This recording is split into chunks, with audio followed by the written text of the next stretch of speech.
I'd like to welcome you all back to Heal Your Relationships. So great to see you all here.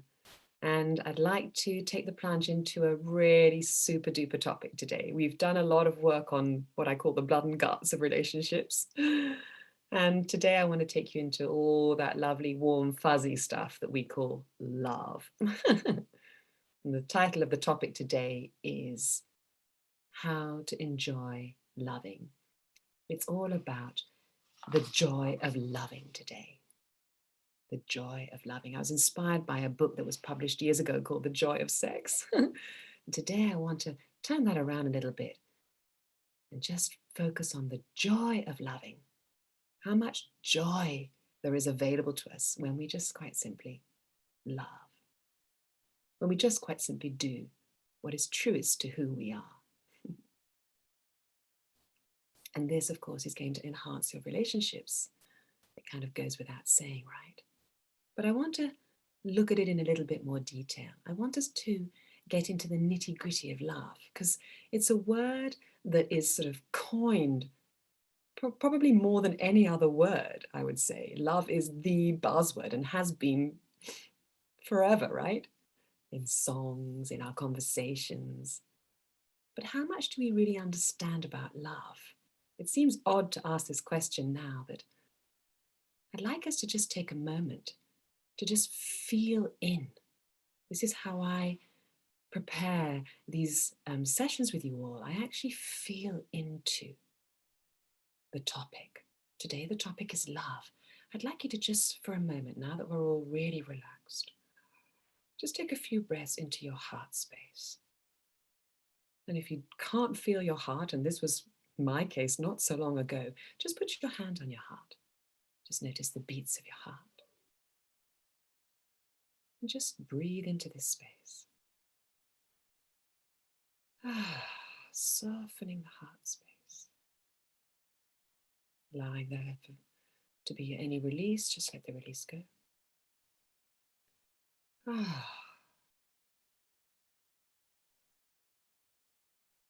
And just instead of asking yourself the question and looking for the answer in the mind, I'd like you to just sink into your own inner innate knowing, which is in the whole of your being, actually, also in the mind, but not just in the mind, which is where we tend to travel to for answers to our questions, yeah?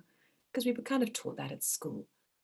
I'm inviting you today to just sink into your whole being and contemplate and observe. Feel into love and what it might be, what it is to you. And if you're not really getting anything, that's fine. A lot of us have become quite numb to love over the years because there's just so much in the way, right? And we're going to look at that as well today. Just see if you can just get a gentle sensation. Ask your higher self to guide you. Ask your higher self to show you. Give me a sensation. Give me a sense of love. Perhaps you can remind yourself of a time when you actually really did feel love.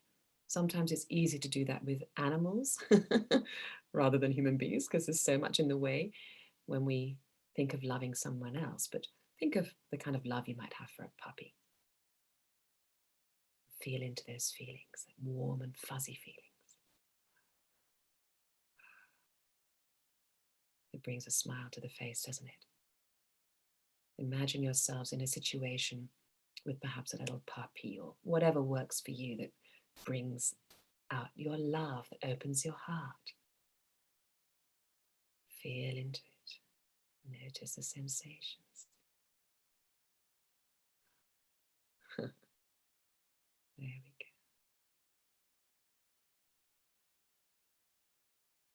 go. Really feeling into love right now. Beautiful. And now just come back to the call. And I'd like to put out the question, as I usually do. I always put you on the spot at the beginning of my sessions to hear your ideas on what you feel, and I'm using the word feel and sense perhaps as well, rather than think, what you feel is love. How does it feel to you? What is love to you? Who would like to share their ideas, their sensations, their experiences of love? You can actually maybe share an experience of love that you've had and how that felt, or perhaps what you were sensing just now as we went into our hearts. Who would like to start the conversation on love? Can I put one of my usual suspects on the spot here? Who would like to give it a shot? Yen Chan, I can see you've turned your microphone off. Thank you, sweetie. Would you like to share? Hi, Rosalind. Hi, That my was love. actually So by good to have you. accident, but as Oh, I apologise. But it's fine. I can talk. What's love to me? It's from the heart. It's authentic. It's true.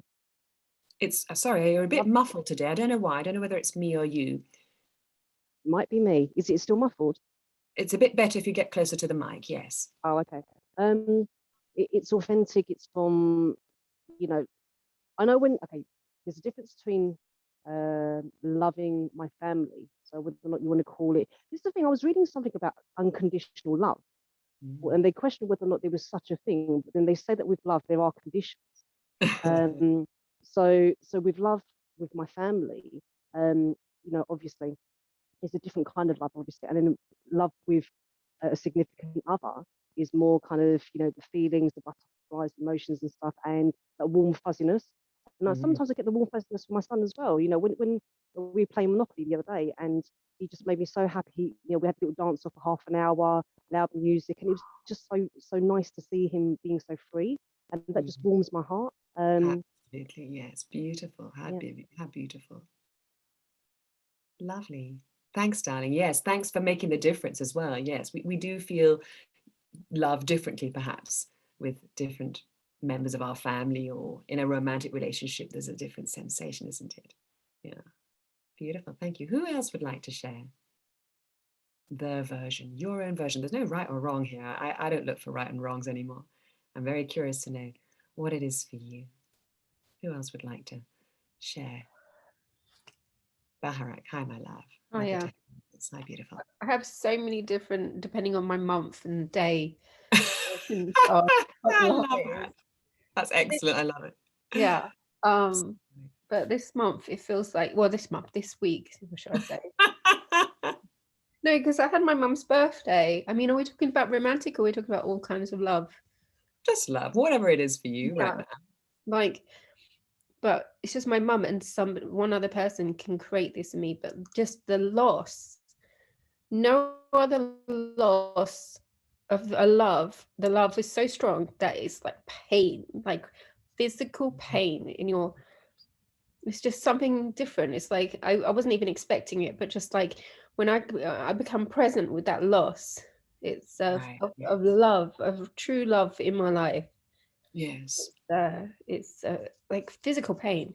But if I Yeah. were going to say, on a positive side, what I remember is just like, just even when you're out doing something or you go to a shop or anything, it's like you're thinking about them, what they would like. Would they like that? Like it's like they're second in your mind to yourself. I just feel like you love them like almost to the way you love yourself. You take care of them like you would take care of yourself, Mhm. What did without your being what's the word for it? mollycoddle? Yeah, without being annoying, or your life revolves around them. Yeah. Just it's pleasantly there. Yes, an equal kind of love. Yes. Yeah. Yeah. Beautiful. Yeah. Could I ask you, it's just coming to ask you, what did it feel like to love your mum, sweet? Can I ask you that? Is that not too painful to go there? Yeah, no. What did it feel like to love her? What you mean when she was alive? Well, I'm just trying to sort of see if I can reach in, I suppose, to the space where you can feel that love for her without the pain, you see. I think there's a difference between the Mm. pain, isn't there, and that love. Yeah, I just I think it's regret though. Like there was positive moments of loving her, like, you know, like I felt very protective over her because a lot of people didn't really, she's one of those that gave so much that she didn't get appreciated for it. So I had such a love for her and wanting to do things for her. Yeah. But at the same time, she was just basically, we I don't know who was the mini me, like we were both each other and equally annoyed each other. So That yeah. So like it'd be very, I don't know, I'm trying to think. I wish I didn't get so annoyed and ratty at her like I did, you know. We've all been there. We've all had moments with our parents like that. But you know, you guaranteed if I'm coming home from shopping and I've got 6 bags in my hand, that's the moment she'll call to see how I am, you know, when I'm coming up the stairs. And then you know, so I don't know. Just a positive, yes, I can remember some positives, of course, like of my mum loving me. I used to always feel guilty for the love she put on me. I always used to say, oh, don't do too much, you know, don't worry, mum, you're doing too much, you're thinking too much, and you don't have to buy that for me, and take care of yourself. And I don't know why I did that, but I did that a lot. Yes, we do that. Perhaps because we're feeling that the love is coming from a place of worry or overprotection, maybe a fear Yeah, that he has of certain things. yeah, absolutely. Thank you, darling. Very vulnerable sharing. Baharak has been through a lot. As for those of you who are new on the call today, she's had quite a journey so far, but a strengthening journey, hopefully, Yeah, over more. Yeah, beautiful.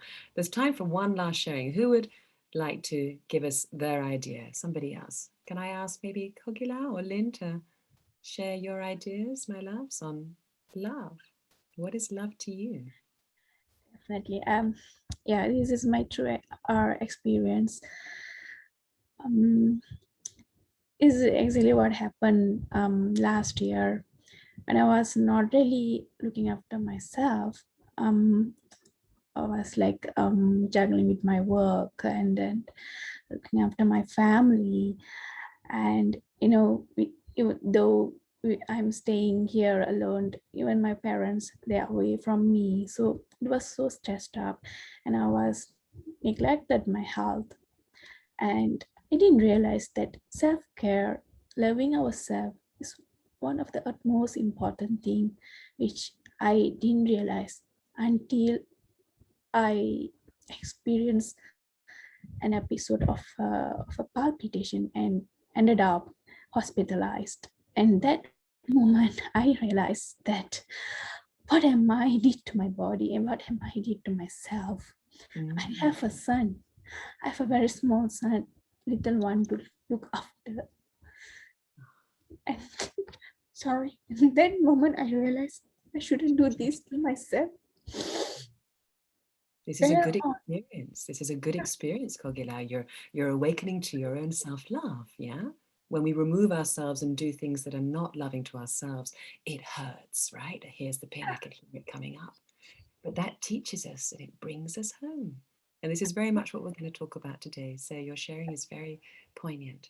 Take a deep breath, my love, and just soften to all of those feelings. Just let them go.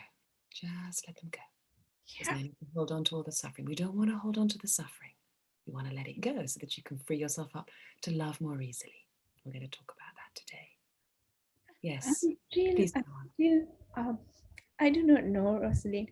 I'm still finding a way to get along with my daily works, my routines, and at the same time looking after myself. I'm trying my level best to fit into this routine along with taking care of myself, especially my mental health. Do not really taking doing my work so much. Even I told to my I'm a PhD student, and I'm also um looking after my son, so it wasn't easy for me. And I just personally, I feel that I need to do something for myself so that I would not end up with another episode of the palpitation. So I promised to myself that I will not I mean, have, have, I mean, I would not ended up in the, hospitalized or anything. I promised to myself. So then I took really, I would say I changed my lifestyle slowly and gradually. And one of the step was I enrolled in yoga class at beginning of the year. Yeah, Beautiful. I wasn't thought of I'll be joining yoga, but it was just crossed in my mind that just go and explore. So it was, I don't know, out of I just feel like joining something which could help myself to make my body, my mind calm after a long day. So I did that. That was my first step. And then I slowly I started with 5 minutes meditation every day. Just I do not do anything. I just sit for 5 minutes, and then I slowly try to go on like 10 minutes in a day. That's it. So and now I ended up here. So I was actively searching for some meditation classes and so on, due to my timing, limited time, and then time constraints. So I was not able to join any classes, or to enroll for any meditation classes. So this is my first time I'm here. So I could learn to be calmer and peaceful of my mind. Yeah. Well, I'd like to applaud all the acts of self-love that you were doing for yourself. And I call them specifically acts of self-love, Yeah. because I think it's important that we know and remind ourselves that when we do choose to improve our lifestyles for ourselves so that we can then be more available for others that we love, yeah, those are acts of self-love. Yeah. Yes. Going to yoga, doing your meditation, that's you loving yourself. Yes. That's hugely healing and hugely empowering. And like you've said on the call already, self-love is absolutely fundamental. It's where we need to start. It's where we need to start. And you're doing that. And that's fabulous. You're on your way. You're on your way.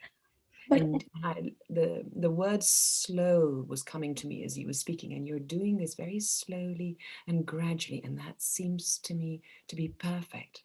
Just allowing yourself to just intuit step by step what to do next. So just yeah, comfortably, same. no rush. I feel on and off.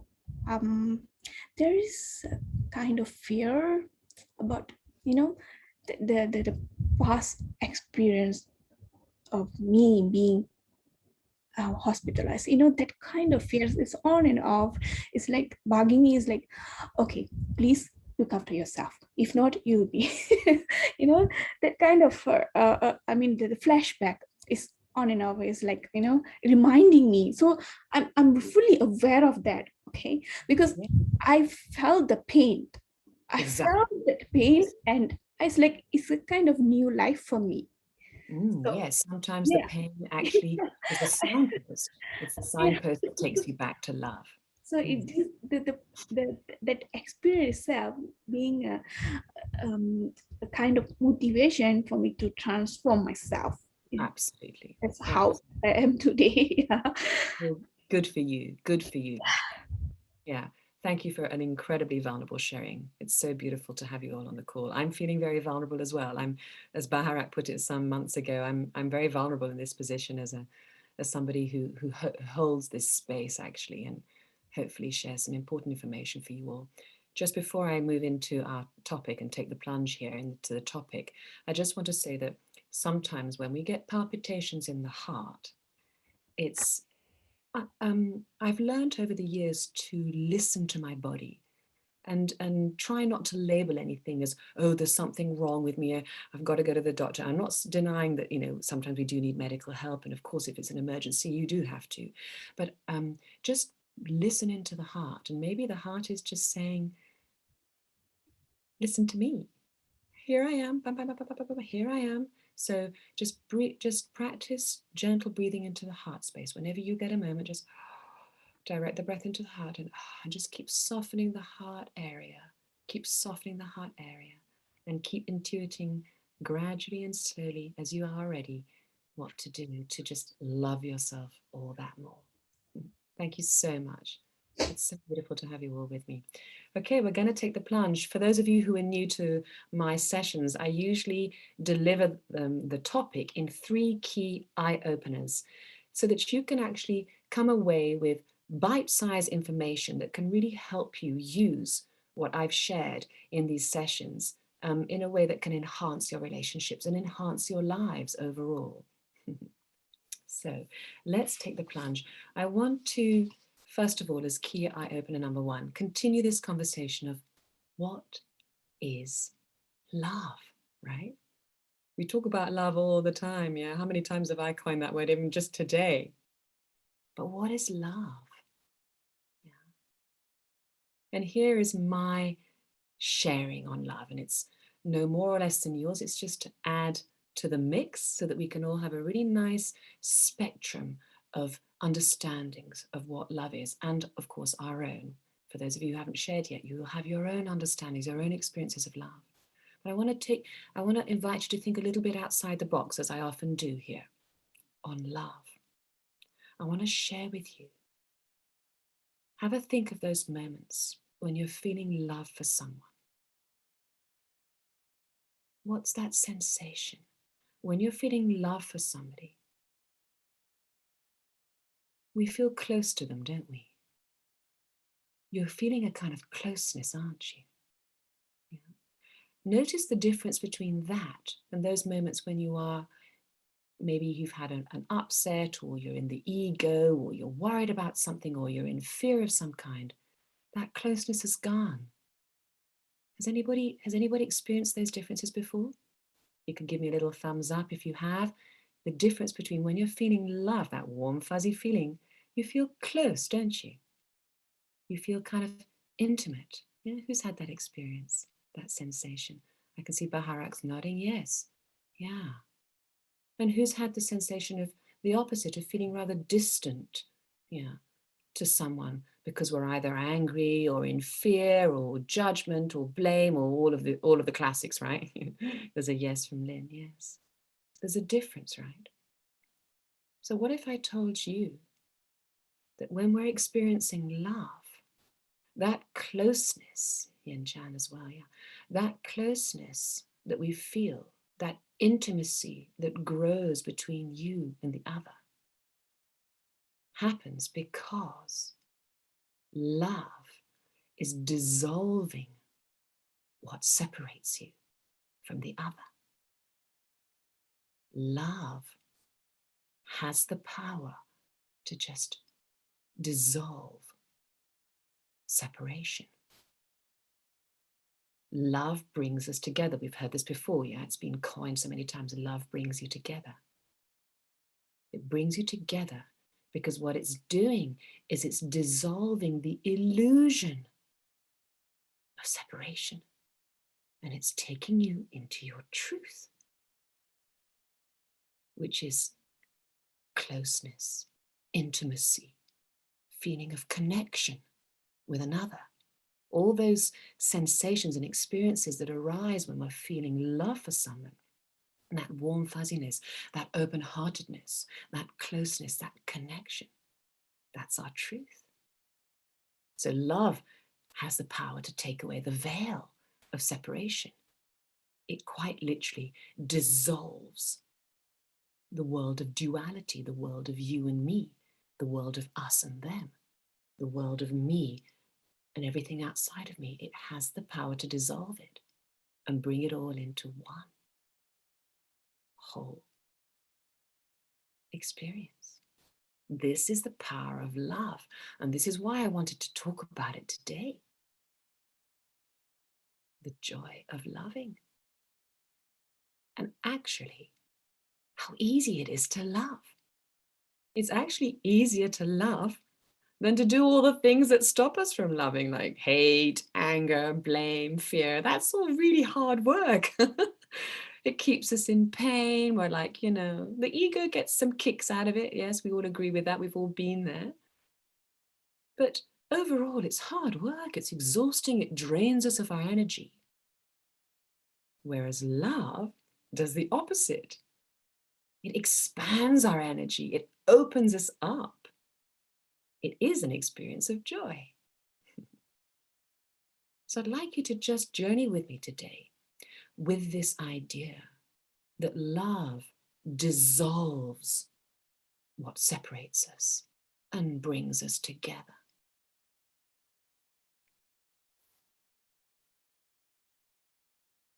And it gives us glimpses into the truth. Why? Because the very essence of consciousness, the very essence of who we are, is love. So when we experience love, it's me as love experiencing you as love. It's love experiencing love. Doesn't get much better than that, right? Love, loving love. Love, loving itself. Just remember these words. Maybe you'd like to write them down. Because at the end of the day, when there's no separation, when we all come together in our loving connection, all there is love.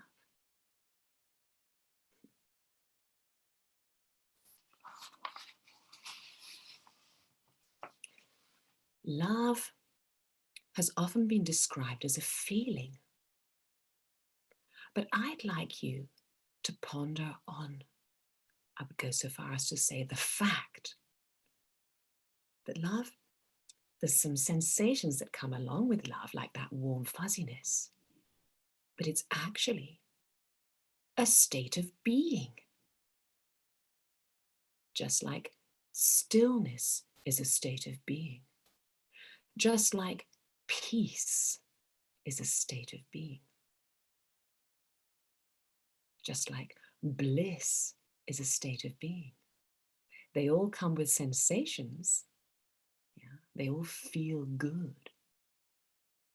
But they are actually states of being, your very own beingness. So when we're experiencing love, we are in the state of love. We are being love. Love is something you are, more than something you do. What love expresses is perhaps what it does, but you are being the love in the first place.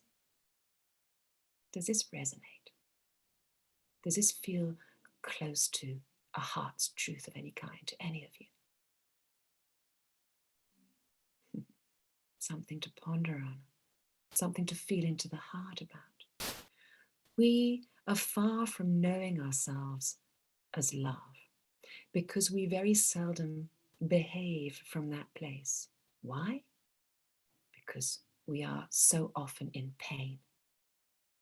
Pain is the only thing in the way of love. Pain is the only thing that separates you and me. Pain is the only thing that separates me and my loved ones. What we're missing out on, it's a great cost, right? Is love. We'll get to the pain in a moment. I'm going to come back to it. So love is the true nature of consciousness. It's the true nature of who we are.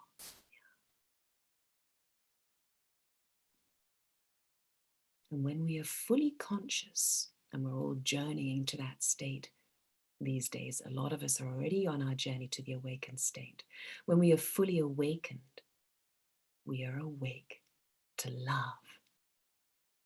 And then everything that we experience is love. And we know it, we recognize it.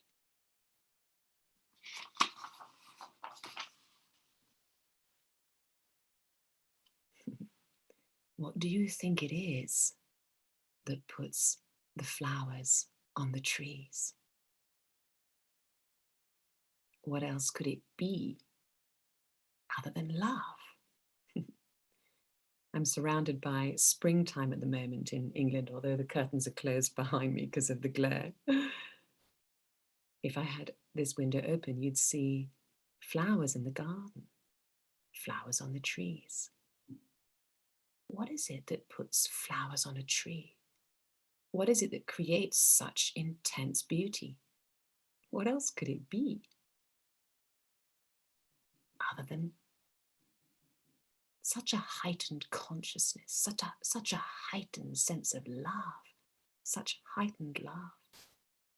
What would it be? What could it be other than that would put a flower on a tree?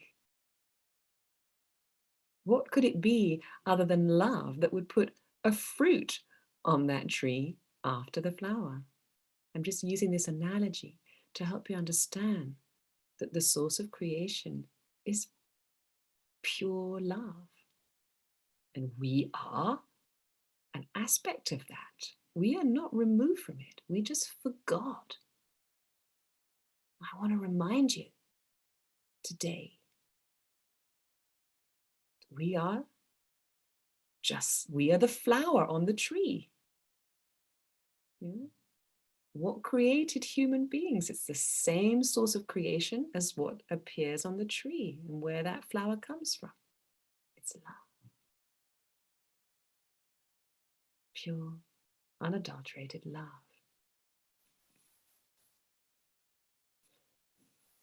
So the absence of love cannot really exist because it's all around, it's everywhere. The only absence of love that does exist is in our minds and in our pain. It's what obscures love. I've used this analogy before and I'm going to use it briefly again. Imagine that the sun is love, right? And that what obscures the sun are the clouds. Yeah. So on a very cloudy day, on a very painful day, let's say that the clouds are your pain. I can't see the sun.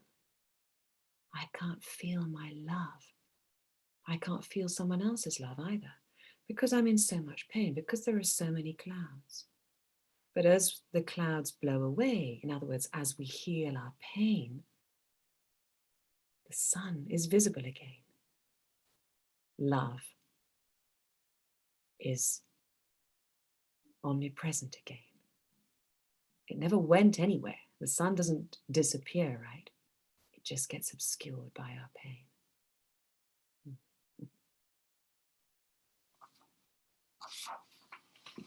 So I just want to invite you to ponder a little bit more on these slightly existentialist ideas of love. I'm very much inspired by a gentleman called Rupert Spira. He's an Englishman and he talks so beautifully on all kinds of things actually about human existence and duality and our existence and love and relationships. And I want to quote him here. I'm not quoting him verbatim because this is just, in a way, I'm threading through my understandings. But he said this in one of his talks. He said, love is not a feeling. Love is the very nature of consciousness. So when we love, the distinction between me and another, in other words, the distinction between you and another person collapses. That's why we feel that closeness, because we don't feel so different. We don't feel so separate from the other person.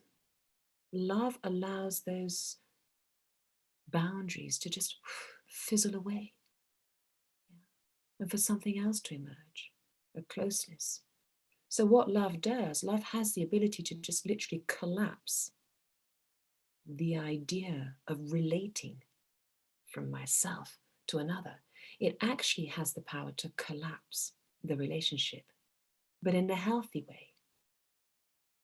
It dissolves the relating and brings you together as one.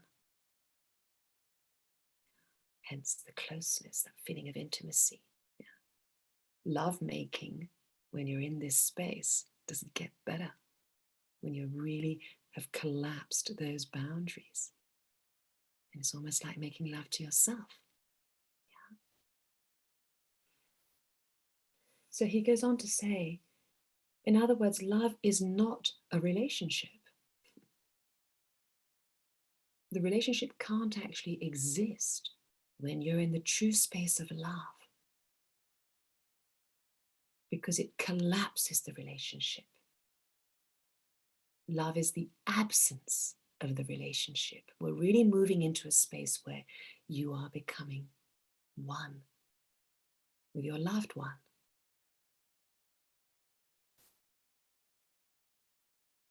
A relationship always exists between two entities, he goes on to say. A relationship is dual. The very nature of a relationship is dual. It's you and me. It's two people. It's two things. Or it's me and another person, or it's me and another object. Yeah, it's dual. There's two things going on. Love has the ability to just take that away and show you a truth, the nature, the true nature of our existence as one whole, as everything, all together, all connected, with no separation, nothing between us at all.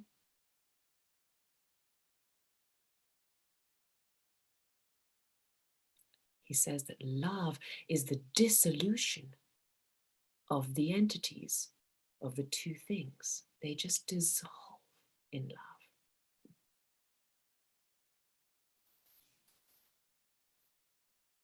He says, love is the very nature of our being. And as we come to experience more and more love, we'll come into that understanding. We've talked about it before, that when we're not experiencing love, when we're experiencing pain and behaving from our own pain, it hurts because we're not actually being true to ourselves. Being true to ourselves is being loving, is being love.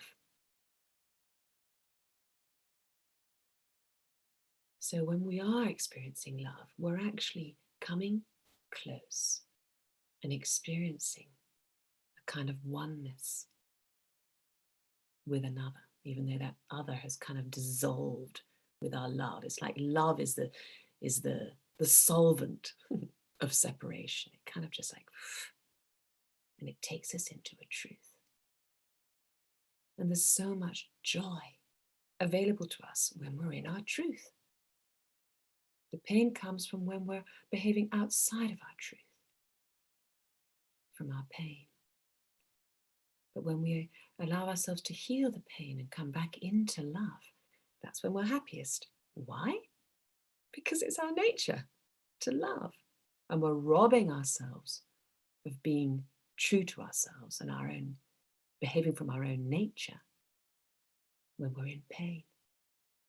So we have a responsibility to heal our pain and come quickly back into the heart.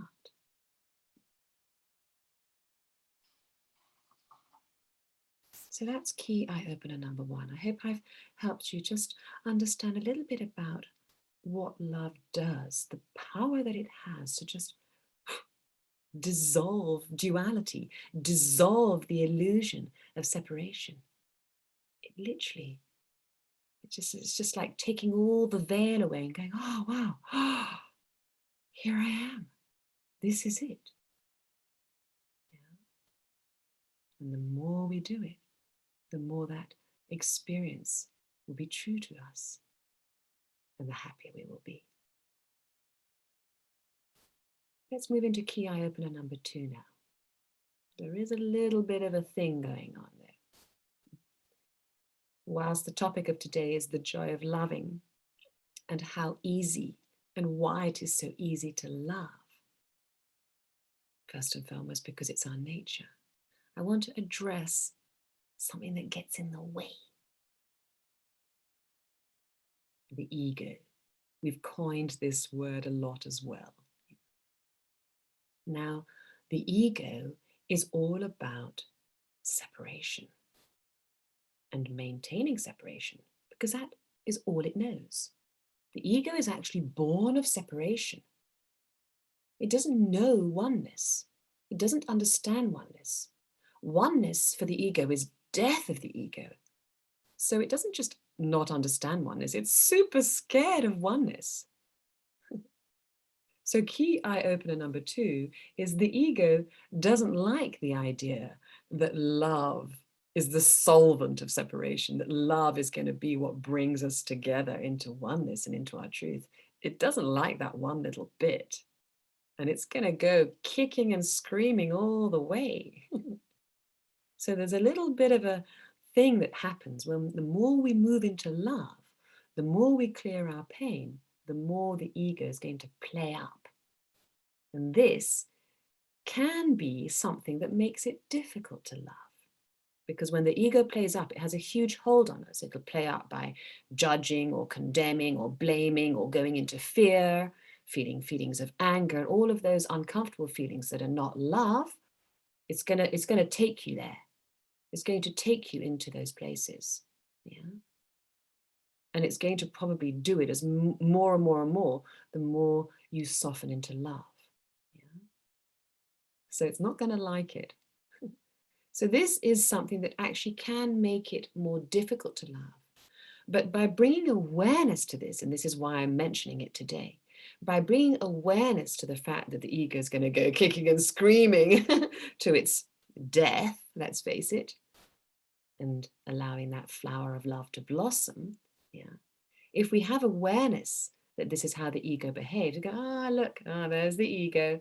There it is, it's rising up again. I can see myself feeling anger or judgment, or I'm about to blame or shout, or I'm in huge amounts of fear. Whenever we're feeling anything like that, any discomfort, yeah, of any kind, there's the ego.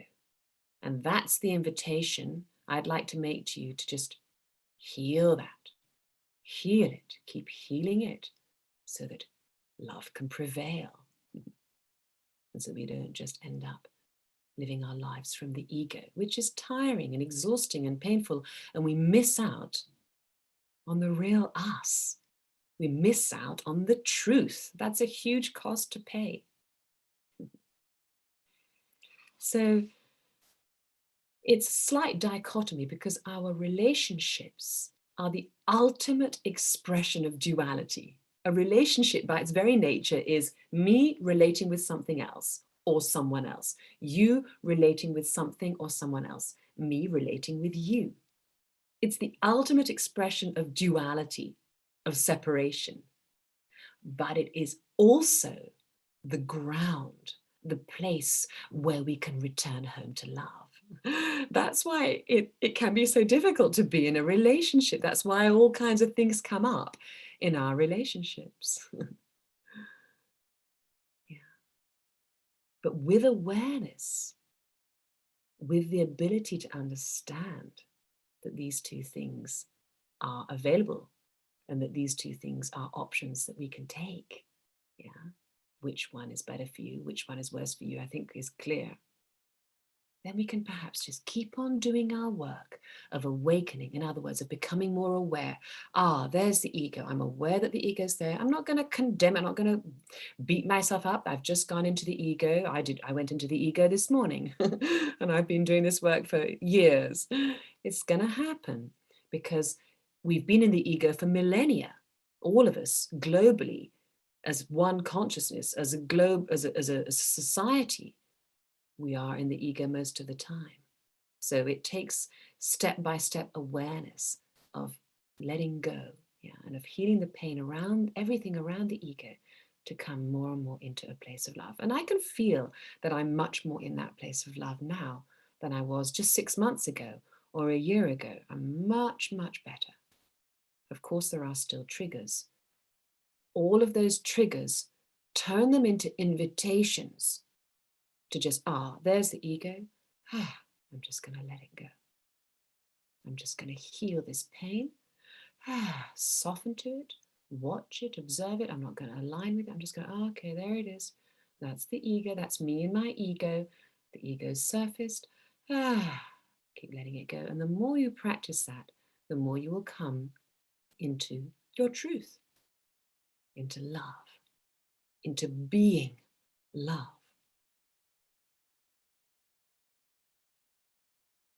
So whilst our relationships are, by their very nature, dual, they are also a direct pathway back home to love, to oneness.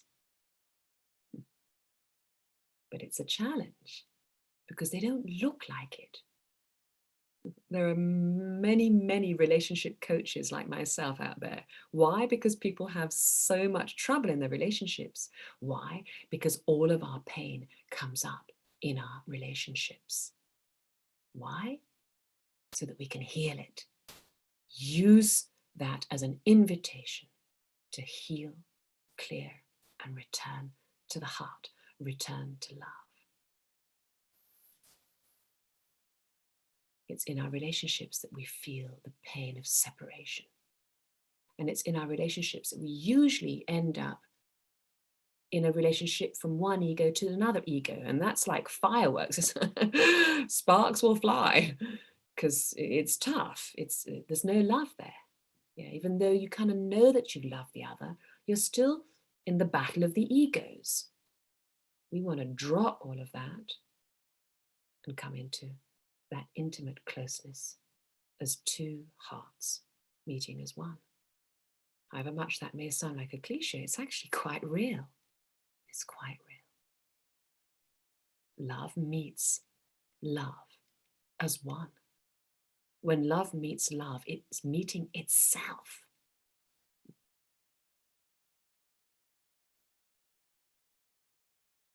So your relationship is going to show you where your wounds are, where your pain is. Instead of rejecting the relationship, which is what the ego would do, go, oh no, you're wrong for me. I need to move on. I need to finish this relationship. It's too painful. Yeah. Perhaps acknowledge and own that your pain and keep healing. Yeah. And until perhaps you're in a space of such clarity that the relationship is complete and you know that it's true to you to move on. I'm not saying stay in a relationship that's not working for you forever and ever and ever. I'm just inviting you to not reject the pain that so often surfaces in our relationships. To notice it as, there's the ego. There's my ego. That's how my ego responds. That's what my ego looks like. I'm just going to heal it and move into love. And love will know whether that relationship is complete or whether it's actually fine to continue. So key eye opener number 2 is really to draw your attention to the fact that whilst it's all very nice talking about love and understanding that this is my true nature, that I am love, that you are love, and that love brings us close together, the ego will fight that. Yeah. The ego go, no, can't be. And it's going to go kicking and screaming. The ego will show up and try to maintain the status quo of separation. It'll keep trying to veil you again and again with this illusion. We look separate in our bodies in this dimension, but on an energetic level, in our hearts, we're all the same. We're all one and the same. The ego doesn't like us to know that truth, which is why it's taking millennia to wake up, because it's got a very strong hold on us and it's going to fight it. It's going to say, no, that's rubbish. But I'd like to invite you today to just know these two aspects of our existence, let's say, and recognize the ego when it turns up. Okay, there you are. Not beat it up, not beat yourself up because of it. We've all got it. Yeah. But when we recognize the ego and we have awareness of how it behaves, we can move through it much more easily. It'll dissolve, it'll dissolve, it'll dissolve. And the more we come into love, the more the illusion of separation dissolves, and the more we know ourselves as one. There is an inner yearning in our hearts, which isn't often put into words, that yearning to experience love, that yearning to experience connection with another, is actually a yearning for the dissolving of this illusion of separation. It's a yearning for our truth. We know it's there. The heart is going to call us home no matter what. So we're safe. We're always going to get there because our heart has a stronger pull on us than our egos do. Rest assured, your heart will get you home. Yeah? But it may have the ego in the way at times. But with awareness, I recognize that as ego behavior, as ego feelings. Anything that's fear-driven, anything that's anything less than love is basically the ego at play. Then we can relax into love. So I just wanted to share that with you because I think it's important to know how the ego reacts to love. Yeah? It's going to put up those defense mechanisms. Yeah. Everything that keeps you separate, everything that you do in your relationships that actually feels like it's creating a distance between you and the other is the ego at play. Yeah. But when we know this, it's easier to love because, yeah, there it is. Okay, I can just do what I need to do to just heal that pain, heal the reason why I'm driving a wedge between me and my loved one, yeah, and move more quickly into love. So everything that you do that makes you feel more distanced from your loved one, whether it's your child or your parent or your siblings or your romantic other half, everything that you do, and you can just bring awareness to this in moments when it happens, I'm not feeling close, I'm feeling really actually distanced. Even though you're under the same roof, maybe, you may be feeling very far away from them, very isolated and alone. You can get a sense of the blocks that are between you. You may not know what they are or why they are there, but you can feel distance. We can feel distance from our loved ones. Yeah. It's because the ego got in the way. So allow yourselves to feel the pain of that distance. Yeah. Feel the fear that it brings, maybe a fear of rejection, a fear of loss of the loved one. Allow yourselves to feel those fears and those uncomfortable feelings and soften to them, let them go. And love will be what's left because it never went away. It's just waiting for you to clear what's in the way. Does anybody have any questions so far before I move on to key eye opener number 3? A little bit more about love. Everybody good to go? So key eye opener number 3. One of the reasons why it's really easy to love, and I mean really love, is because love needs nothing in return. Love has no wants. It has no wants. We've talked about this before, and I'm going to coin the phrase again. It just loves loving. And that's enough. It's fulfilled in its own innate existence. Love doesn't love in half measures or calculatingly. It just loves. Big love, always. There's never less or more. True love is all-encompassing, actually. So much so that it just needs nothing in return. It's like, yeah. It's light. It has no attachments. It has no conditions. It has no reasons why. It just loves loving. How cool is that, right? So when you know that about love, yeah, and you find yourself behaving in a way that's wanting something in return, just look at where there may be a sense of fear, a sense of not getting something from someone that you were wanting, and perhaps look at how you can give that to yourself, what ways you can give that to yourself.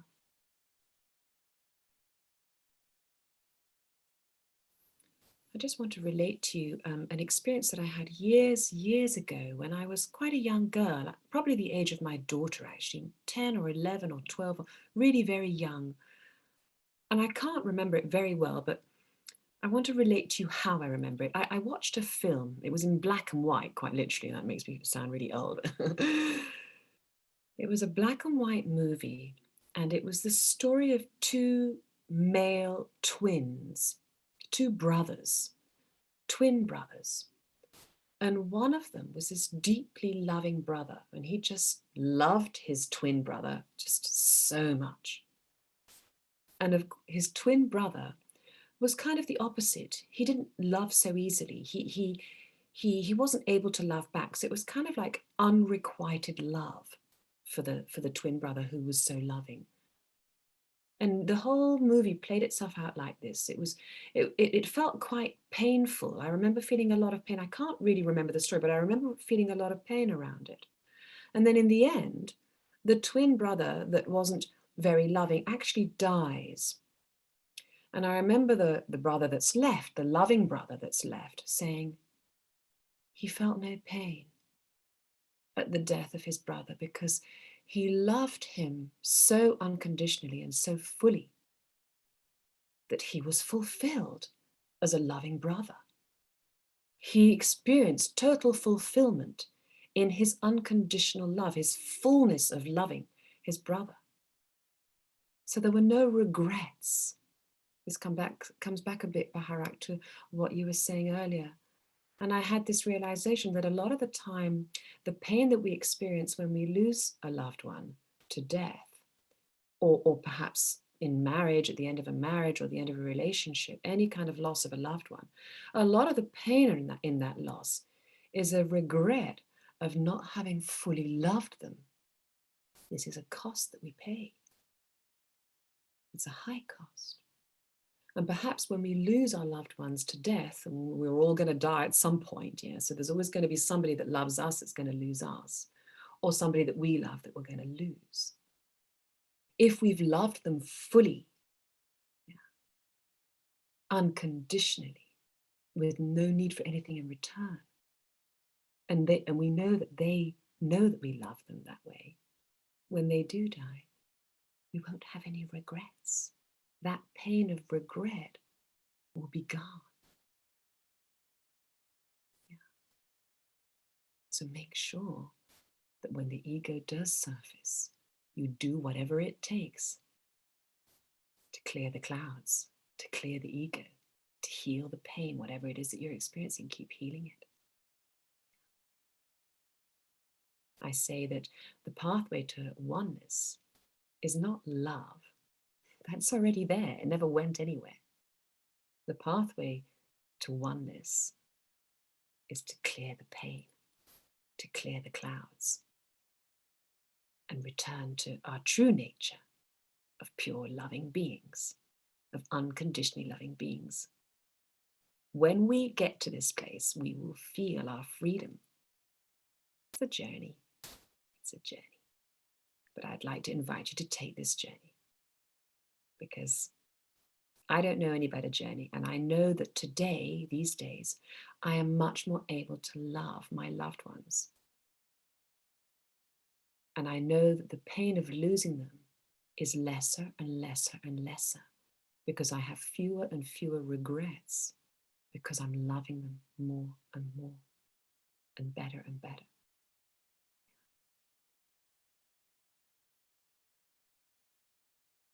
I'm loving them in ways where I'm needing less of them and enjoying more, just simply loving them. And the more I love them, the less I need of them. And the more I enjoy loving them, because I'm freer and loving even more. We get to a place where we just love loving them so much that we don't need anything from them. That is where we want to go in our relationships.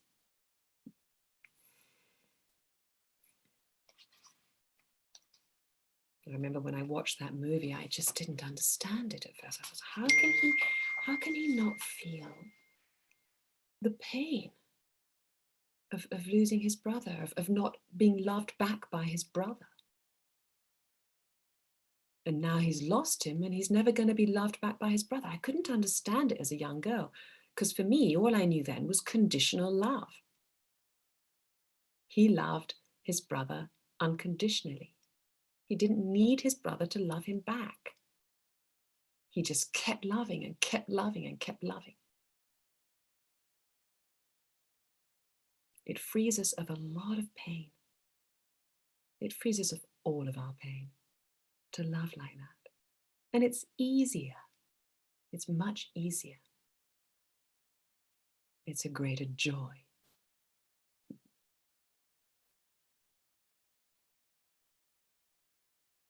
So I've written down here that love doesn't seek fulfillment because it just loves loving so much. It's already fulfilled in its own nature.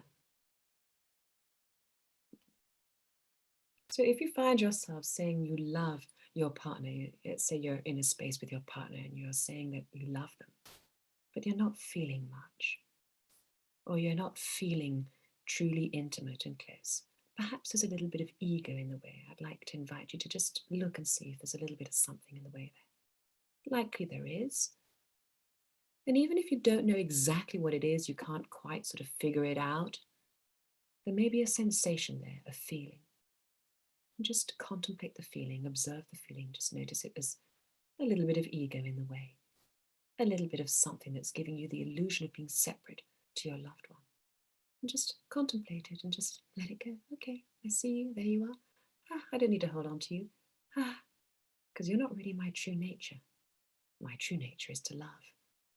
Even though I may not be absolutely sure what that feels like, because I've been in pain for so much of my life. I know that the pain isn't really who I am, so I'm just going to let you go. Off you go. Just like a leaf would fall off a tree. Soften to it, let it go. And what's left is the love. So when you're feeling a slight sense of separation from your loved one, it doesn't mean that you don't love them. It just means that there's something in the way. The truth of the matter, actually, is that we all love each other. The very essence of who we are loves everyone. When we recognize ourselves as love, we will recognize the other as love. Love will just love love, right? I'll just be loving love. I'll be recognizing you as love. I'll be recognizing myself as love. Love will be loving love. How cool is that? That's where the magic happens. That's where we fly. Has anybody got any questions or any resistances to this? Yeah, because this is, this is not something we're used to doing. We're so used to behaving from pain. We're so used to relating from one ego to another ego. We're not really very practiced in love. We kind of forgot. But the heart never forgot. The heart will get us back there because it will show us where our pain is. We'll feel the pain and we'll just have to clear it, because what's the point of living in pain, right? So would anybody like to ask any questions at this point, or share any experiences that they've had of love, or got anything niggling that's they're feeling resistance to that I've said maybe so far? You can just raise your hand. You can turn on your mic if you like to let me know. Yes, Kogiwa. Rosalind, I just would like to clarify, as you mentioned just now about the egos that we have encountered, like, anger, or even how about the feelings of disappointment, or we expect our loved one to fulfill certain things, then when we can't have those fulfillment, so we kind of having that disappointment in ourselves, right? Sometimes we might carry it away till, like, no, it's okay, I just don't want to talk about that, that kind of feelings. So it also part of it, right? It's like, as you mentioned. You're absolutely right, Kogila. It is Um, part of the ego. It's part of an ego dynamic. Mm. Yeah. And we've talked about this in past sessions about expectations, and you're very right in using the word we expect. Okay. Yeah. Love doesn't expect anything. Mhm. Even though I know that it's very difficult for us to get our heads around, for example, being in a relationship where your other half, let's say, never puts the rubbish out. Yeah. And you're sort of like in a state of expecting them to do it because you're putting your part in and you're expecting the other to put their part in. Yeah.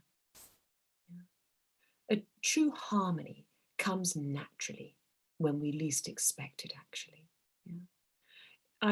I'm often falling into the ego as well when I'm with my daughter, for example, and I'm, expecting her to make her bed or, clean up the bathroom after her or whatever it is. Yeah. But at the same time, so often when I drop that expectation, when I'm least aware of trying to control her and trying to sort of make her do things because I may be sort of feeling a disappointment, when I'm least in that space, in other words, when I'm in a space of just love, she'd do those things. Like, oh, hang on a minute, she's having a bath and, she's clearing up. Oh, she's made her bed. And I hadn't said a thing. How often has anybody had that kind of experience where they've been actually surprised, nicely surprised? Someone's done something when you least expect it. Expectation has sort of tendrils that kind of latch on to the other person. They're energetic tendrils. It's the agenda. You should be doing this because I've done that. You should do your part because I've done my part. Now it's up to you. That's very much an egoic dynamic, Kogila, and thank you for bringing it up. Yeah, And it's often occurs. Sorry? It often occurs between, when it comes to house works and so on, we expect our partner to do that, and sometimes I get disappointed most of the time. Yeah. Exactly, yes. And it's not an easy one to resolve. Yeah. But the first place to go is your own disappointment. Instead of behaving from the disappointment, in other words, if I behave from my disappointment, I'll be saying, look, I've done this and that and the other. I've been cooking all day. I'm tired. I'm not feeling well. I've just been in hospital, maybe. Yeah. I really just need you to just put the rubbish out. Yeah? If I'm behaving from that, he or she's not going to like it and they're going to feel resistant to it. They're going to be feeling resistance more towards your disappointment than towards putting the rubbish out. But unfortunately, it affects putting the rubbish out. They won't do it because they're feeling so resistant to you. The power struggle is between the two of you, not the rubbish or the washing up or whatever it is that you're expecting them to do. Yeah, that's just how it manifests. That's just got caught in the way. Yeah. So what we don't want to do is enter into that power struggle. So the first thing to do is to sit with the disappointment. And it's not an easy one to let go of, disappointment. So I'm glad you brought it up. Yeah, it really gets a grip on us. It holds us, and it's a horrible feeling. Yeah. And we feel let down, right? We feel let down by our loved ones when they should be so in love with us and loving us so much. They should never let us down, right? Huge expectation and pressure. Yeah. But perhaps there's a lesson to learn here of just letting go. Yeah. And just sitting with the disappointment. Just sit with it. Feel where it is in your body. Where is the ego appearing in my body? Yeah, usually sometimes it may be the whole body. Sometimes it may be in the head. Sometimes it may be in a specific area of your body. You may feel it in the throat, maybe in the solar plexus chakra, wherever it is. You just literally bring awareness to that disappointment, wherever it is, and just notice it. Notice it. Don't latch on and go, oh God, I'm feeling disappointment. Because the minute we align with it, we're creating more of it. Yeah? We don't want to align with it. We just want to notice it like an observer, like you would watch the clouds. Your disappointment, let's say, is the clouds. They're the clouds. There's my disappointment. Okay, there it is. I'm going to take a deep breath and imagine your exhale is like the wind. Blowing the clouds away, blowing the disappointment away, and just deep breathe with an open mouth into the disappointment and just let it go. stop holding on to it, drop it, so that it can just float on by. And it will take a little bit of practice. It took me some practice. I didn't get this technique. This is a wonderful technique of letting go of uncomfortable emotion and stuff that can get in the way between me and my loved one in our relationships. It can create more separation, yeah? So it takes a bit of practice. So don't be hard on yourself if you don't get this the first time round or the second. It took me some months to start feeling like I was really actually letting go of these feelings, these uncomfortable feelings, because they have a grip on us. So just keep practicing it. And I'd like to invite you to go to the Ohana Joe Awake website. If you go to the Ohana Joe Awake, I think if you scroll down to the bottom, you'll get some meditations from all of us, from us practitioners. And there's one meditation there that takes you through the process of just observing, watching, breathing into the space where the pain is, where the discomfort is, and letting it go. So you can go there if you like and use that as a guided meditation until you can practice it on your own without the guidance. I hope that helps, Kogila. Does that help at all? Yes, yes, definitely. Thank you. Thank you. Yeah, welcome, my love. Anybody else got any questions before I move on to a little reminder of what we've been talking about and my final secret for the day? Any resistances? Yes, yeah. Sorry, you mentioned about love. Actually, you might not have mentioned it, but I just wrote down basically love through expectation. So I Love was through thinking of, expectations. well, it should be without expectation. Actually, I might have just written that just randomly. I think the example that I wanted to give was, now we do things out of love. So say, for example, there's morning and night rituals for my son, and I'm saying to him Sorry, at his sweetie, I'm age, not, darling, I'm not hearing you very well. Could you just slow down? I don't know why the connection isn't brilliant. So it's quite muffled. I'm not getting all of your words. If you could just slow down, I'll probably get them more easily. Sorry, yeah. It's my hands free, my new hands free. That's probably what it is. Okay, so it's probably, so for my son, there's morning and night rituals, like little things like what I say to him, what is the first thing you do when you get up? So, there's 4 things he does in the bathroom and stuff, brushing your teeth, washing your face and, whatever. And he does that at night as well. So I think at night I've noticed that, I do things out of love, obviously, because I'm a mum. I expect him to get it done because, I'm saying to him, brush your teeth properly because you're going to end up with toothache or, you're going to have these teeth for a while. So, you don't want to look like a pirate and the silly things like that. But so it does surprise me when he does it naturally. It makes me smile, that when he does all 4 and he knows to get himself before he goes to bed, he has to do it because I've drummed it into his head. But then when he has really lazy days, like lazy evenings or he's stayed up too late, or if I've stayed up too late, I've noticed how I am towards him. But also, I basically force him to do it, or I'll have to do it for him. Like he'll go, oh, I can't bother to brush my teeth. And I'm saying to him, no, you need to. And little things like, if he's been walking around barefooted, to wash your feet. I don't want you to get into bed with dirty feet, like little things. And he'll be like, oh, can I put some socks on? It's like, no, because I want to teach in the right way. So I feel like there is some level of expectation that I do expect from him because I want him to grow into a competent young man. I don't want to be that motherly figure that always has to do stuff for him. I want him to be independent, and I feel like sometimes I have to be tough, not show him tough love, but be a bit tough and drill these things into his head. So there is some level of expectation in that sense, if that makes any sense. But Yes, that's through love, I believe. Yes, I totally understand what you're saying. But what does it feel like, Yen, to expect him to do that and he doesn't do it? What does it feel like? Sometimes it feels a little bit disappointing, but it's me having to remind him.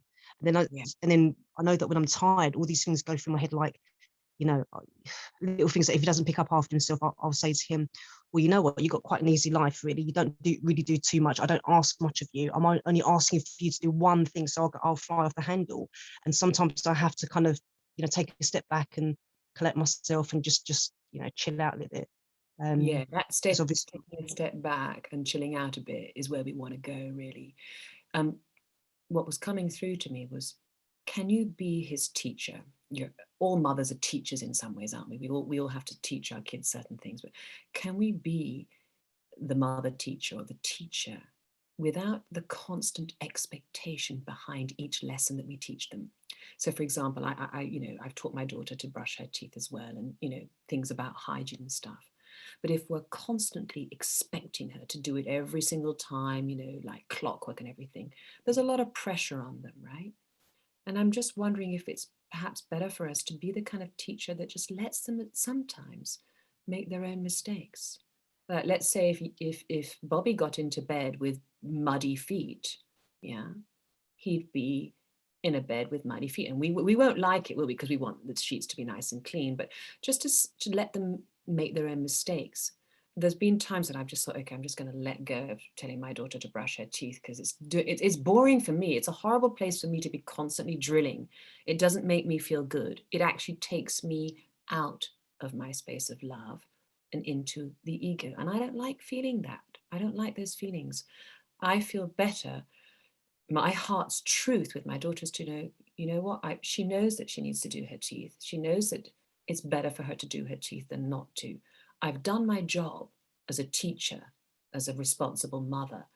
I'm just going to, she's old enough now to just do it. And if she's not going to do it, then yeah, there's a point where I have to let go. And, there's been days gone by when she hasn't done her teeth, and I can see it on them. I can see 3 days worth of breakfast on them, and I joke about it, but I'm just like, okay, And then the next thing I know, she'll be in the bathroom, she'll be there with her toothbrush for a long, long time. She's got an electric toothbrush, and I can hear it going for a good while. And then she'll come and go, Mummy, look, and she'll show me her teeth, I'm not saying that's always going to happen, but I'm saying that it feels better, doesn't it, yeah, and to be in that place where we just, you know what, just let them go. But not like, you know what, I'm done with you.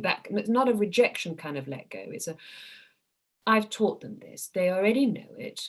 And I'm just going to now let them make their own choices. There is a point where we have to just let them make their own choices. Yeah. And maybe Bobby wakes up in the morning and he's got muddy sheets. Yeah. Maybe, you can choose whether it's your heart's truth to, suggest that he cleans it, or whatever the consequences are. Yeah. I know it's difficult for us. We do like to control, especially our children, but wouldn't you agree with me, Yen, that it feels better to just let them be? It does, because he's got to learn by himself. And you mentioned about the electric toothbrush thing. I've done that, and then I see how he is, and I wonder, what it is? It's not. I know that he brushes his teeth, but then it's me being controlling, thinking that I need to have him brush thoroughly. And exactly. So if they don't brush their teeth, that's bad. But when they do brush their teeth, they've got to do it for 2 minutes or 3 minutes, So we do this a lot. So I think it's important to bear this in mind, sweet. And I'm glad you brought it up. You've got so much awareness of your behavior now, yeah. And just notice the difference between the feeling of, you know what, I'm just going to let Bobby make his choices right now. Yeah, he has, to be fair, I need to give him more credit, because he is pretty good. Yeah. And I do feel a bit bad, because sometimes he go, Mum, he goes like, I've been walking around, barefooted and stuff, and I can't bother to go and wash my feet. Can I put some socks on? And I say to him, it's one of those things that if I do it for him, I know that it can be done quite quickly. But I want him to be independent, and it's ridiculous. Like, kind of, it's not like the floors are dirty, but because I've got Ziggy the dog. And he's a big old beast, he's molting everywhere. I'm just saying to him, when you're walking barefooted without your slippers on, you're going to bring that dog hair into your bed. And I'm not saying the dog's not clean, the dog's clean, but you're still bringing dog hair into your bed. So I'm just trying to teach him little things, and he's so sweet. Sometimes, like, when I'm so tired, he'll go, Mum, I can't bother to wash my feet. Can you come wash my feet for me? But 9 times out of 10, he's had a shower anyway, or he's had an early shower. So it's like, seriously. So, because I'm saying to him, look, this is my time. I need my time. But yes, I feel like I feel like I do give him a lot of pressure. So I need to kind of reel it back and just, pat him on the back. So those feelings of you putting a lot of pressure on him, that's your awareness. I'm putting too much pressure on him. So feel into the control feelings, or the anxiety, or the need for him to do it your way. Yeah. And just keep letting that go. Yeah. I just wanted to ask you a simple question. What do you think is the best way to get Bobby to be independent? By nagging him all the time, or doing it for him and reminding him that he's got to brush his teeth, he's got to clean his feet, he's got to do this, he's got to do that, or by letting him do it himself, maybe making his own mistakes, maybe not brushing his teeth every night, maybe getting into bed with some of the dog's hairs, maybe deciding to put socks on. Maybe that's an okay solution for him. It may not be okay for you, but is it okay for him? Yeah, these are little things that you could perhaps just ask yourself. Okay. Sure. Yeah. I hope that helps, sweetie. Lovely. Yeah, Okay, absolutely. Yeah. I just need to check the group chat because I just know that yeah, Lynn's had to go. I think she had something else to do. Okay, no questions from her anyway. Okay, great. So I'm just going to recap. If everybody's good to go, I'm just going to recap. The whole point of today's session is really to just bring you into the awareness that it is our natural state of being to be loving. And it feels a whole lot better. It's much more sustainable, and it will sustain our relationships much more easily, and it'll free us all up much, much more than behaving from the ego. It is easy to love. Why? Because it's our nature. It's actually painful to do anything other than love. Anything less than love is painful. And love answers all our questions. And it brings us back to what we yearn for, which is connection, the experience of being connected to it all. We will get there. But I want to highlight it today. I want to highlight that love is who we are. And your children and your parents and your other halves and your siblings want the same as you. We all want the same. So let's give ourselves the gift of returning home to who we really are. And to do that, we need to be aware of the ego and how it behaves. And we've done loads and loads of work on this, and we've brought attention to so many ways that the ego behaves. Yeah. So if any of you who haven't attended this class, there's lots of replays, and you'll see in those replays on Heal Your Relationships, lots and lots of ways that we've noticed how the ego behaves. Yeah. And just keep dropping it, keep dropping it, keep dropping it, because it's not who we really are. It's behaving in an illusion. Yeah. So let's just recap and wrap up. Key eye opener number 1. What is love? Love is who we are. And love has the power to dissolve our relationships and bring us back home into oneness, which is where all the magic happens, which is home. It's home. It's our essence. Love is everywhere and it's everything. But what obscures it is our pain. So when we're not experiencing love, it doesn't mean that love's gone away. It just means that there's something in the way. My husband's just joining for the tail end of it. Hello? Hi, darling. Okay. Hi, my love. I'm just wrapping up, actually. Talking of love, here's my love. I've just been sharing how love is our true essence. And it's what brings us together. That ability to notice when you're really in a loving space with your other half or with your child, and you just feel so intimate and so close and so joined. That's love dissolving the boundaries, dissolving the illusion of separation and bringing you home as one. That's the joy of loving. The ultimate joy of loving is knowing yourselves as one. That's the joy. And it's easy to get there when you know that it's your true nature. And whenever you're in pain, it's like, I'm in pain. It's because I'm not in love. I usually equate the opposite of love to be pain. So think of it like that. If I'm in pain, then I'm not in love. So the ego is present, and so I'm going to do something about it. Key eye opener number 2 was the ego is not going to like the love thing because it dissolves very cleverly made illusion of separation. It's just doesn't like it. So it's going to go kicking and screaming. So it's going to kick up a fuss. Just be aware of it. Okay, it's coming up, yeah. And it's going to come up in the form of uncomfortable feelings, whatever they are. Okay, there they are. There are those clouds, those painful clouds. Off they go. Blur them away. And last but not least, the greatest joy of loving is that it's so free of needing anything in return, because it's so fulfilled simply by being love. Love needs no reasons to love. It needs nothing in return. It seeks no fulfillment. It just loves loving. Maybe you can put a post-it note up in your home somewhere.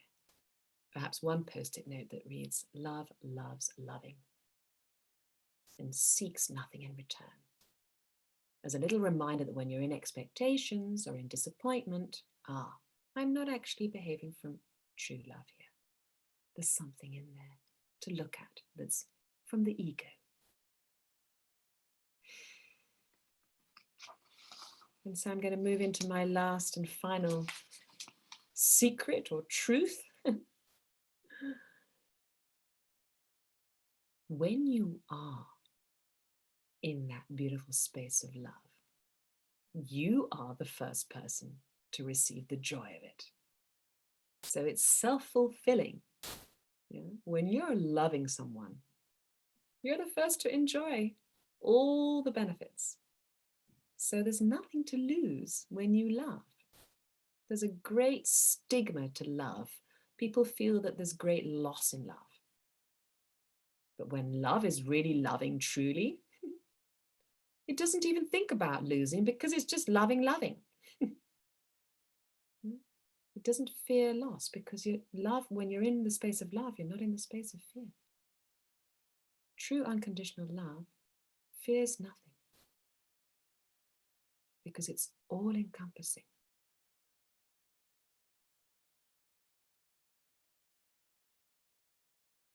So love as much as you can, and as well as you can. Heal what's in the way, and love as much as you can, because love is the fuel of life. It's the ultimate elixir. It's actually what keeps you young and beautiful, what keeps you healthy. Well-being, good health, is directly related to how much and how well we love. It's the best medicine. We've all heard love is a great healer. Love seriously is a great healer. And you won't need healing if you're loving all the time. Yeah?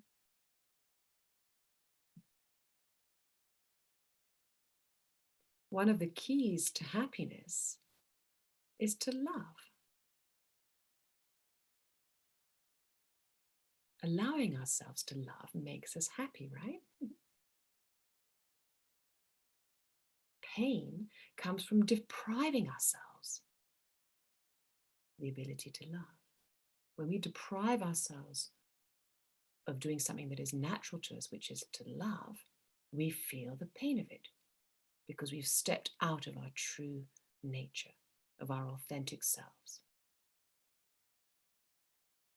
We're depriving ourselves of being who we really are when we're not allowing ourselves to love. We've blocked ourselves from being utterly true to our nature, which is love.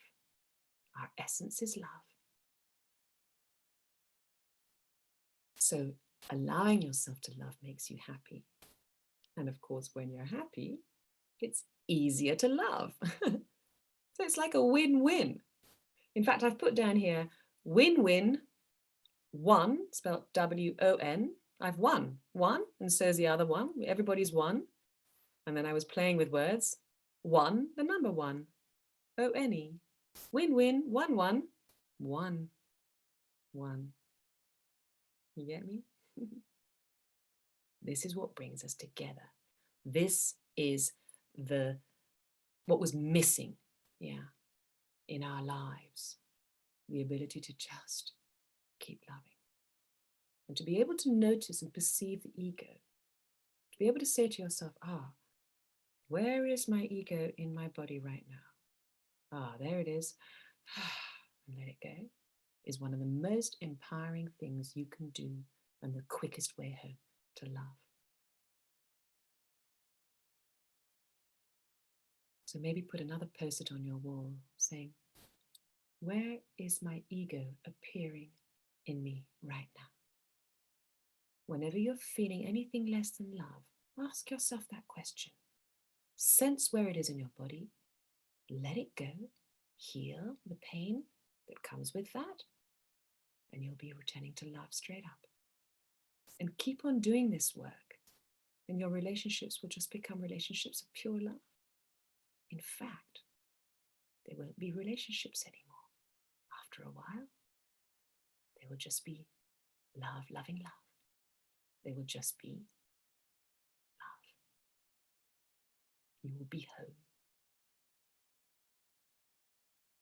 It's a journey, but there's no more exquisite and valuable journey that I know. Much as I want to get on a plane and go and see my husband right now, the work that I need to do, which is much, much more precious at this point in time for myself, is the journey that I've been on for years and that I will continue to journey on until I'm just me, pure love, radiating love back at you. And you're going to see it. When we see that in each other, we will rejoice. Hallelujah, I say.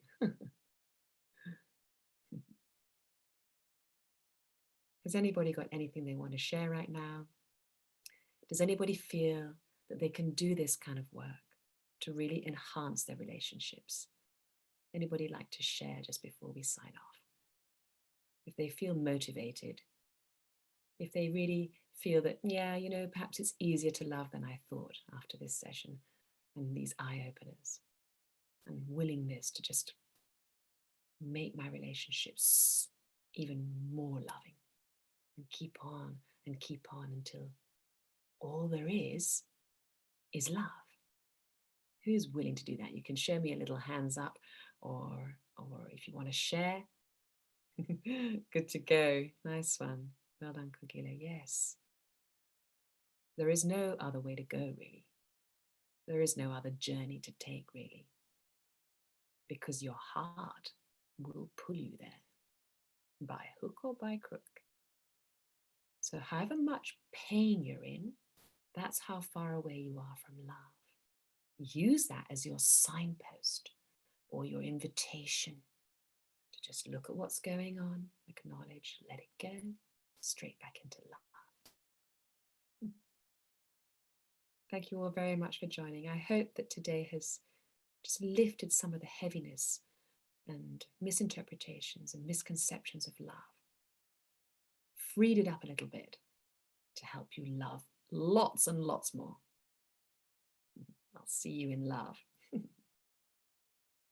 Bye for now.